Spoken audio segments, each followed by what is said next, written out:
Hi guys, welcome back to my YouTube channel. So today we are discussing leverage analysis part 2. Last video में हमने leverage analysis का part 1 देखा था, जिसमें हमने सिर्फ थ्योरी देखी थी। हमने देखा था व्हाट इज़ लेवरेज, लेवरेज क्या होता है, उसका मीनिंग, डेफिनेशन हमने लास्ट वीडियो में देखा था लेवरेज एनालिसिस के पार्ट 1 में। सेकंड हमने टाइप्स देखे थे, फाइनेंशियल लेवरेज, ऑपरेटिंग लेवरेज और कंबाइंड लेवरेज। देन थर्ड हमने देखा था कैलकुलेशन ऑफ लेवरेज,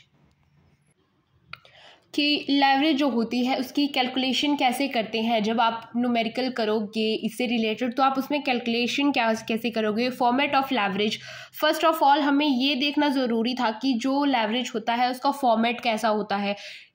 जब आपको फॉर्मेट पता होगा तो एग्जामिनर जब भी आपको कोई न्यूमेरिकल क्वेश्चन डाल रहा है तो आप क्या कर पाओगे, आप इजीली जो है वो उस न्यूमेरिकल को कर पाओगे, उसका आंसर इजीली कर पाओगे। तो वो सारी चीज़ें हमने फर्स्ट वीडियो में देखी थी लेवरेज एनालिसिस के पार्ट 1 में। देन हमने साथ में एक और चीज़ देखी थी, that is importance of leverage, leverage की क्या इम्पॉर्टेंस है फाइनेंशियल मैनेजमेंट में। अब जो फॉर्मेट है हमारा उसमें हमने सारी चीज़ें देखी थी, चाहे वो वेरिएबल कॉस्ट है, चाहे वो फिक्स कॉस्ट है, चाहे वो इंटरेस्ट हो, टैक्स हो, प्रेफरेंस डिविडेंड हो, वो सारी चीज़ें हमने देखी थी कैसे कैसे होती है। फॉर्मेट में मैंने आपको बताई थी कि जो हमारा फॉर्मेट होता है लेवरेज एनालिसिस में उसमें कौन कौन सी टर्म्स जो है यूज़ होती है। फर्स्ट सेल जो आपके पास जितनी भी दी होगी क्वेश्चन में, लेस वेरिएबल कॉस्ट, सेल्स में से जब आप वेरिएबल कॉस्ट लेस करोगे देन आपके पास कॉन्ट्रीब्यूशन आएगा, जो आपके पास कॉन्ट्रीब्यूशन आ रहा है उसमें से आप लेस करोगे फिक्स्ड कॉस्ट। देन आपके पास आएगा EBIT, EBIT हमारे पास होता है earning before interest and tax, या फिर यहाँ पे हम इसे ऑपरेटिंग प्रॉफिट भी कह सकते हैं।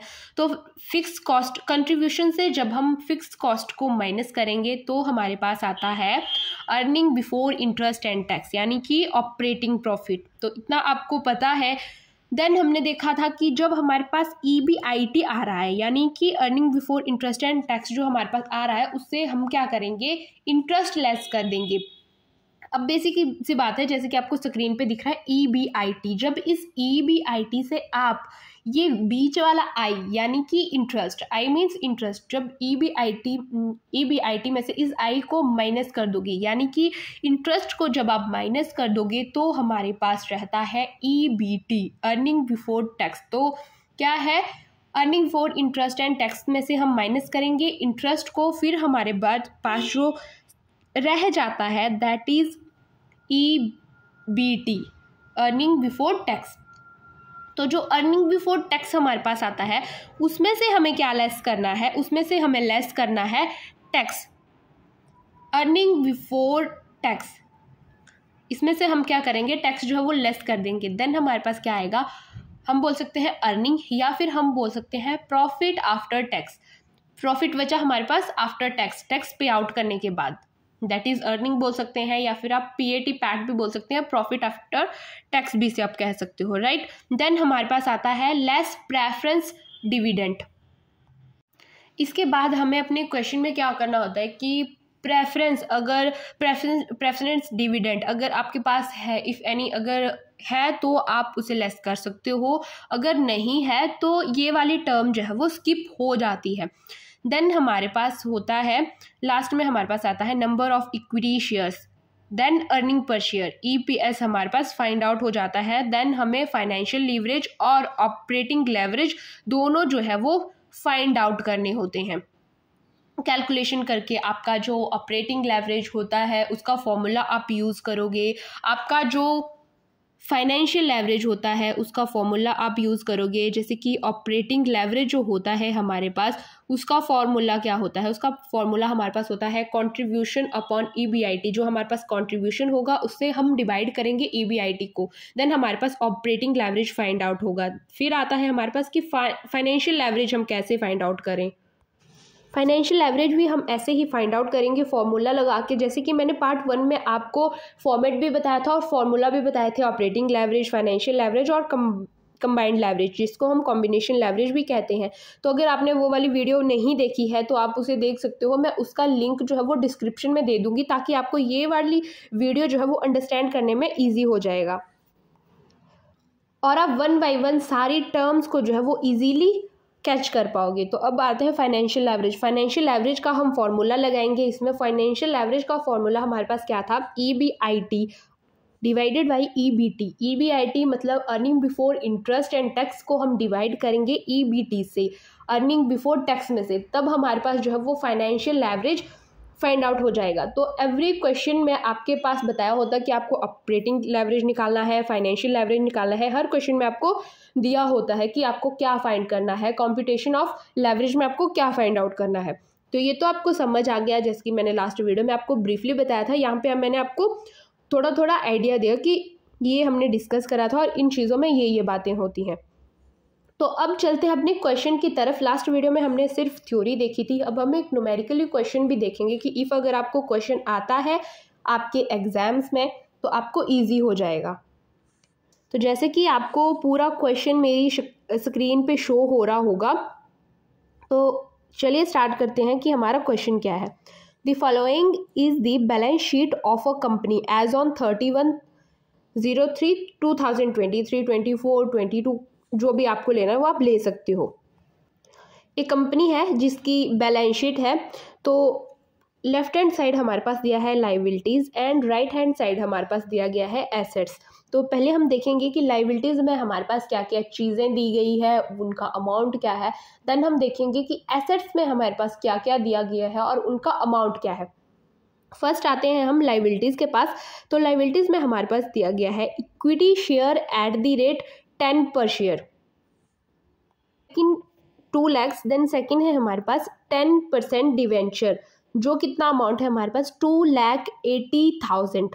देन थर्ड टर्म हमारे पास है करंट लाइबिलिटीज़। करंट लाइबिलिटीज़ जो है हमारे पास वो कितनी अवेलेबल है, दैट इज़ 3,10,000।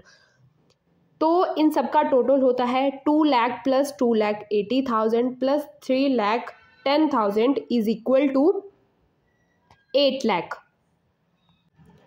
अब क्लियरली ये टोटल 1 लाख नहीं हुआ है। अब आप सोच रहे होंगे कि मैंने 8 लाख क्यों बोला। यहाँ पे थोड़ी मेरे से एक मेजर सी गलती हो गई है, दैट इज़ कि हमारे पास करंट लाइबिलिटी जो है वो है 3,20,000 और मैंने 3,10,000 लिख दिया है। तो आप इसको 3,20,000 मान के चलो, क्योंकि मैंने गलत लिखा हुआ है।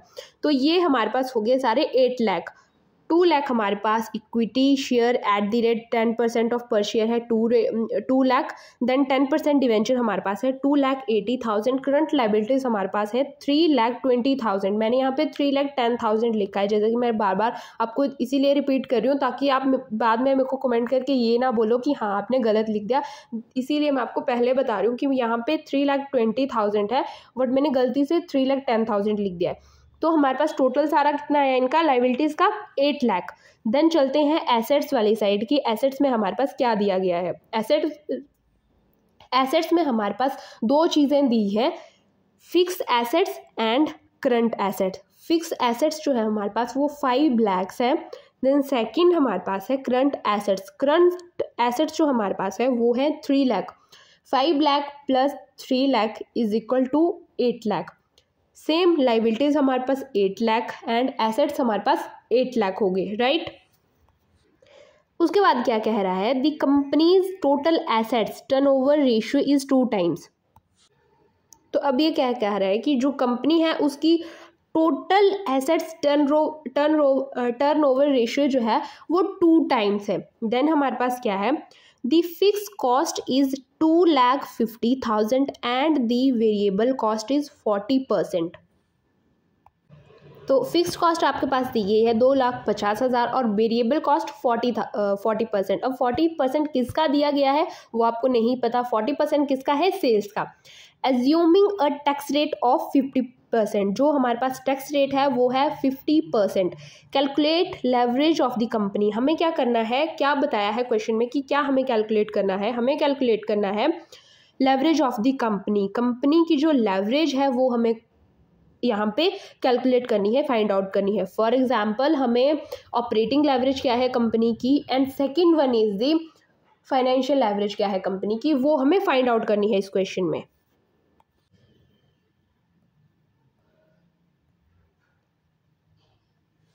तो बेसिकली अभी तक आपको ये तो पता चल गया कि हमें अपने क्वेश्चन में क्या क्या फाइंड आउट करना है, क्या क्या हमें फाइंड आउट करने के लिए बोला गया है और क्या क्या हमें क्वेश्चन में गिवन दिया गया है, चाहे वो डिवेंचर है, लाइबिलिटीज़ है, फिक्स एसेट्स है या फिर वो करंट एसेट्स हैं। तो अब चलते हैं अपनी क्वेश्चन के सॉल्यूशन की तरफ। अब फर्स्ट ऑफ ऑल सबसे पहले हम क्या करेंगे, computation of sales find out करेंगे। तो अब आप सोचोगे ये कंप्यूटेशन ऑफ सेल्स कैसे फाइंड आउट होगा, तो कंप्यूटेशन ऑफ सेल्स हमारे पास कैसे होगा, as assets turnover ratio is equal to sales से हम डिवाइड करेंगे टोटल एसेट्स को, जो हमारे सेल्स है उनसे हम डिवाइड करेंगे किसको, टोटल एसेट्स को। तो ये हमारे पास फॉर्मूला आ गया एसेट्स टर्नओवर रेशियो। एसेट क्या होता है, टर्नओवर क्या होता है, सेल्स, तो फॉर्मूला हमारे पास खुद ही जनरेट हो गया, assets turnover ratio is equal to sales upon assets. अब टोटल एसेट्स जो थी हमारे पास वो कितनी थी, 8 लाख। सेल्स हमें पता है और जो कंपनी के टोटल एसेट्स टर्नओवर रेशियो है वो कितने हैं, 2 टाइम्स। तो मैंने इसीलिए लिखा है 2 is equal to sales upon 80,000। तो हमारे पास क्या आता है, सेपरेटली करके सेल्स को हम लेफ्ट हैंड साइड जो है वो ले आएंगे, then sales is equal to 8 lakh into 2, 8 lakh को हम 2 से डिवाइड कर देंगे, देन हमारे पास आएगा 60,000।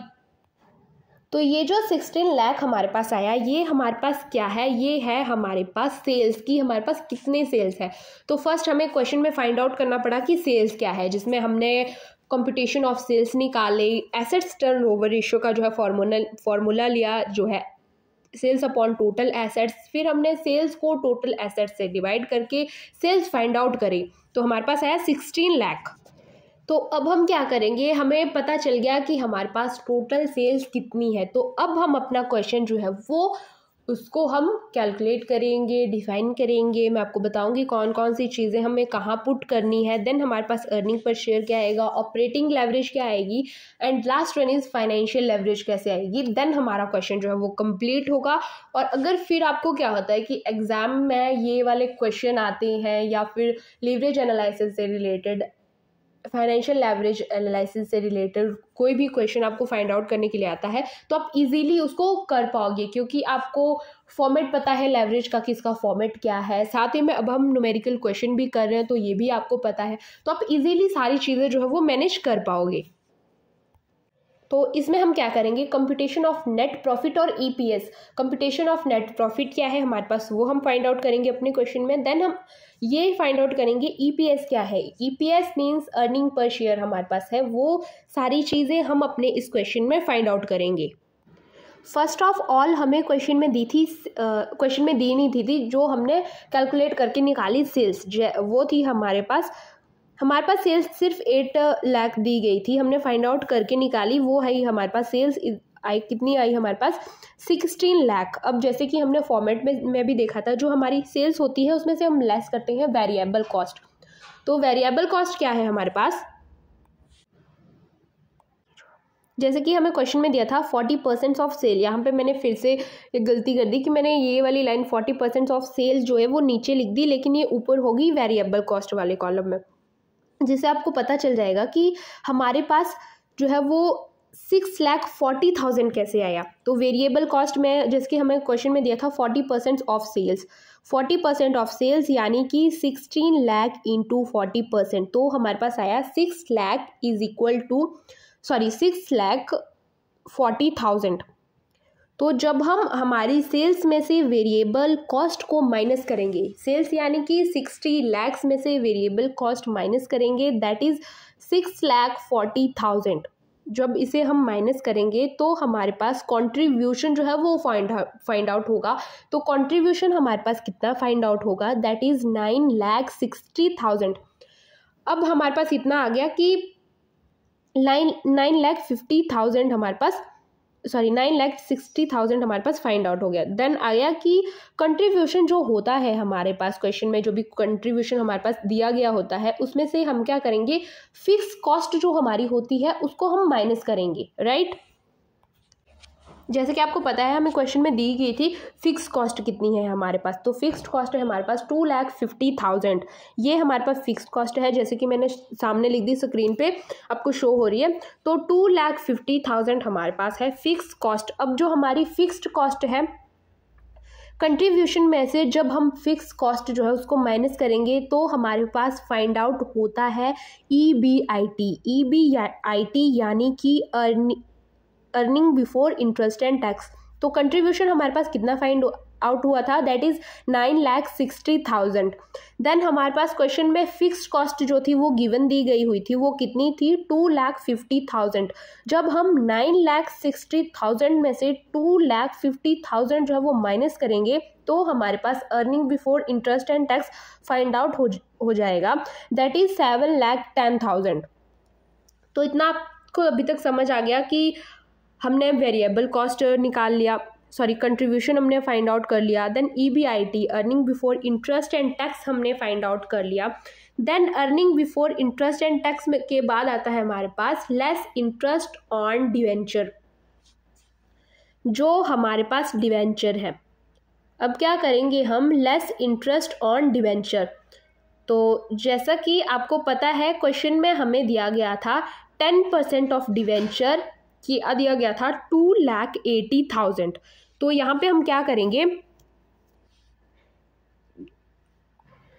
तो ये तो आपको पता है कि हमारे पास क्या दिया था, 10% ऑफ डिवेंचर दिए थे 2,80,000 पे। तो जब हम 2,18,000 का 10% फाइंड आउट करते हैं तो हमारे पास आता है 28,000। तो इंटरेस्ट ऑन डिवेंचर हमारे पास कितने हैं, 28,000। ओके, अब आपको ये पता चल गया कि आपको जो है वो ऑपरेटिंग लेवरेज जो है वो मिल गया है, क्योंकि ऑपरेटिंग लेवरेज फिक्स कॉस्ट के बेस्ड पे चलता है।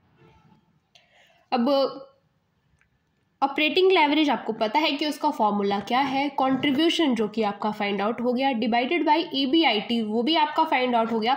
तो यानी कि ऑपरेटिंग लेवरेज में जो चीज़ें आती है, जो कैलकुलेशन होती है, वो आपने अभी तक फाइंड आउट कर ली है। अब आता है कि हमारे पास अर्निंग बिफोर टैक्स कितना बचता है, EBIT। तो जो हमारे पास EBIT है यानी कि earning before interest and tax 7,10,000 है, उसमें से हम लेस करेंगे डिवेंचर को। तो डिवेंचर्स हमारे पास कितने थे, 2,80,000 में से हमने उनका 10% निकाला तो हमारे पास आए 28,000। तो जब हम 7,10,000 में से माइनस करेंगे 28,000 तो हमारे पास अर्निंग बिफोर टैक्स आता है, EBT आता है, दैट इज 6,82,000। तो इतना क्वेश्चन हमारे पास हो गया। अब हम क्या करेंगे, इंटरेस्ट हमने पे कर दिया, अब हम टैक्स भी पे कर देंगे। यानी कि जो हमारे पास क्वेश्चन में टैक्स दिया गया है, चाहे परसेंटेज के बेस पर चाहे किसी और के बेस पे, तो वो वाला टैक्स हम क्या करेंगे, अपने क्वेश्चन में से माइनस कर देंगे। तो हम क्या लिखेंगे, लेस टैक्स। जैसे कि आपको पता है कि टैक्स गिवन क्वेश्चन में हमें दिया गया था tax at the rate of 50%, eight the rate of 50%। तो टैक्स हमारे पास क्या है, टैक्स हमने अभी फाइंड आउट करा ऊपर, दैट इज हमारे पास आया 6,82,000। तो अब क्वेश्चन में गिवन दिया गया है टैक्स एट द रेट 50%। तो हम जो हमारे पास टैक्स आया है 6,82,000 उसको हम क्या करेंगे, उसका हम 50% निकालेंगे। यानी कि हमें 6,82,000 का 50% जो है वो फाइंड आउट करना है। तो 6,82,000 का 50% कितना होता है, 3,41,000। तो अब हम क्या करेंगे, जो less tax at the rate of 50% सामने वाली लाइन पे जैसे कि मैंने ऑलरेडी लिखा हुआ है तो हम वहाँ पे लिख देंगे 3,41,000। फिर हमारे पास क्या आता है कि earning before tax, earning before tax में से जब हम माइनस कर देते हैं टैक्स तो हमारे पास आता है प्रॉफिट आफ्टर टैक्स। यानी कि हमने टैक्स पे आउट कर दिया तो हमारे पास क्या बचता है, प्रॉफिट, जिसको हम अर्निंग भी कह सकते हैं। तो जब आपका जो टैक्स है यानी कि 6,82,000 में से जब आप माइनस करोगे 3,41,000 तो हमारे पास सेम टर्म बचती है, दैट इज 3,41,000। तो हमारे पास पैट यानी कि प्रॉफिट आफ्टर टैक्स जो है वो फाइंड आउट हो गया है, दैट इज 3,41,000। अब बात करते हैं कि क्वेश्चन में हमारे पास आया था प्रेफरेंस शेयर, या जिसको आप प्रेफरेंस डिविडेंड भी लिख सकते हो। तो there is no preference share, हमें इस क्वेश्चन में कोई भी प्रेफरेंस शेयर डिविडेंड नहीं दिया गया है, तो हम यहाँ पे कोई भी टर्म जो है वो पुट आउट नहीं करेंगे। देन हम देखेंगे नंबर ऑफ इक्विटी शेयर्स। तो अब हम देखेंगे नंबर ऑफ शेयर्स। तो क्वेश्चन में हमें दिए गए थे इक्विटी शेयर्स कितने हैं हमारे पास, 2 लाख, 2 लाख दिए गए थे हमारे पास क्वेश्चन में, और 10 रुपए वाले शेयर थे। तो अब बात आती है नंबर ऑफ शेयर हमारे पास कैसे आएंगे। जब हम 2 लाख को डिवाइड करेंगे 10 से, तो हमारे पास नंबर ऑफ शेयर जो है वो फाइंड आउट हो जाएंगे। तो अब हम फाइंड आउट करेंगे नंबर ऑफ शेयर। जैसे कि आपको पता है नंबर ऑफ शेयर हमारे पास कितने दिए थे, 2 लाख, जो कि मैंने अभी आपको बताया क्वेश्चन में कैसे हमारे पास नंबर ऑफ शेयर दिए गए थे 2 लाख। तो हम क्या करेंगे कि जो हमें अर्निंग पर शेयर निकालना है, एक जो शेयर है वो फाइंड आउट करना है अर्निंग पर शेयर। तो हम क्या करेंगे, 2 लाख को डिवाइड करेंगे 10 से। जब हमने 2 लाख को 10 से डिवाइड करा तो हमारे पास फाइंड आउट हुआ ईपीएस यानी कि earning per share, that is 17.05। तो हमारे पास अर्निंग पर शेयर जो है वो फाइंड आउट हो गया। जो एक शेयर है उस पे इक्विटी शेयर होल्डर्स जो है वो कितना अर्न कर रहे हैं, 17.05, 17 रुपये 5 पैसे वो एक शेयर पे जो है वो अर्न कर रहे हैं। तो ये हो गया हमारे पास अर्निंग पर शेयर। अब इतना तो हमने क्वेश्चन में फाइंड आउट कर लिया। पहले हमने सेल्स फाइंड आउट कर ली, then fix cost, interest, tax, सब कुछ हमने माइनस करा, वेरिएबल कॉस्ट हमने माइनस करी। तो देन ये सब चीज़ें करके हमारे पास आया अर्निंग पर शेयर। हमारा जो एक शेयर है उस पर कितना अर्न कर रही है कंपनी। तो आपको ये भी पता है कि क्वेश्चन में हमें क्या फाइंड आउट करने के लिए बोला था। क्वेश्चन में हमें फाइंड आउट करने के लिए बोला गया था operating leverage and financial leverage, कि कंपनी की जो लेवरेज है वो कितनी है, ऑपरेटिंग लेवरेज कितनी है, second one is financial leverage कितनी है। तो वो हमें अब फाइंड आउट करना है। तो उसके लिए हम क्या करेंगे, कंप्यूटेशन ऑफ लेवरेज। अब हम क्या करेंगे, जो हमारी ऑपरेटिंग लेवरेज है उसका फॉर्मूला हम यूज़ करेंगे, फाइनेंशियल लेवरेज जो हमारे पास है उसका हम फॉर्मूला यूज़ करेंगे, राइट। तो फर्स्ट हमारे पास आता है ऑपरेटिंग लेवरेज। अब ऑपरेटिंग लेवरेज क्या है हमारे पास, फर्स्ट हमें क्या करना पड़ेगा, फॉर्मूला याद करना पड़ेगा ऑपरेटिंग लेवरेज का भी, फाइनेंशियल लेवरेज का भी। मैंने आपको लास्ट वीडियो में भी बताया था, इस वीडियो में भी मैं आपको अभी तक बता चुकी हूँ 2-3 टाइम्स, लेकिन मैं फिर से आपको रिपीट करती हूँ कि ऑपरेटिंग लेवरेज का फॉर्मूला हमारे पास क्या है, कंट्रीब्यूशन अपॉन EBIT। तो जैसे कि आपको पता है कि अब आप क्वेश्चन में देखोगे जो हमने सॉल्यूशन करा क्वेश्चन का, उसमें हमारे पास कंट्रीब्यूशन क्या फाइंड आउट हुआ एंड EBIT यानी कि earning before interest and tax जो है हमारे पास वो क्या फाइंड आउट हुआ।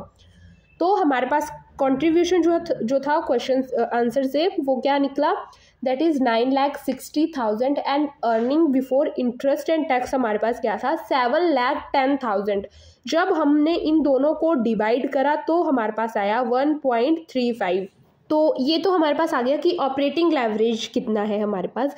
देन हमें ये भी कैलकुलेट करना है, कंपनी में कंप्यूटेशन ऑफ लेवरेज बोला है, ऑपरेटिंग लेवरेज फाइनेंशियल लेवरेज दोनों चीज़ें बोली है, computation of leverage. Computation of leverage जो हमारे पास थर्ड टाइप ऑफ लेवरेज होता है, कॉम्बिनेशन ऑफ लेवरेज, जिसको क्या कहते हैं हम, जो होता है हमारे पास ऑपरेटिंग लेवरेज और फाइनेंशियल लेवरेज का कॉम्बिनेशन होता है। तो अब ऑपरेटिंग लेवरेज क्या आई हमारे पास वो हमने फाइंड आउट कर ली। अब हम देखेंगे कि फाइनेंशियल लेवरेज जो है हमारे पास वो हमारे पास कितनी आएगी।